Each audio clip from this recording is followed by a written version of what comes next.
محرم میں شہداء کے لیے ماتم، نوحہ و غم کی شدت جائز نہیں۔ قرآن مجید میں اللہ تعالیٰ فرماتا ہے وَلَا تَقُولُوا لِمَن يُقْتَلُ فِي سَبِيلِ اللَّهِ أَمْوَاتٌ بَلْ أَحْيَاءٌ وَلَكِن لَا تَشْعُرُونَ، اور جو لوگ اللہ کی راہ میں مارے جائیں انہیں مردہ نہ کہو بلکہ وہ زندہ ہیں لیکن تمہیں شعور نہیں۔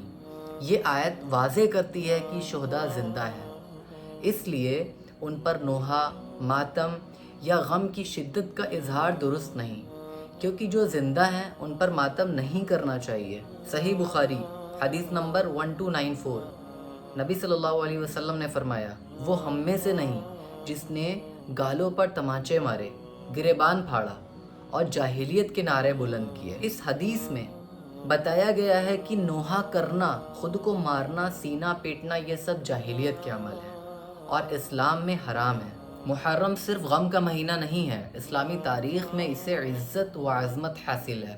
قرآن مجید میں اللہ تعالیٰ نے حرمت والے مہینوں کے بارے میں فرمایا ہے ان عدۃ الشہور عند اللہ 12 شہرا فی کتاب اللہ یوم خلق السماوات والارض منها 4 حرم، بے شک اللہ کے نزدیک مہینوں کی گنتی 12 ہے، ان میں سے 4 حرمت والے مہینے ہیں۔ کون سے 4؟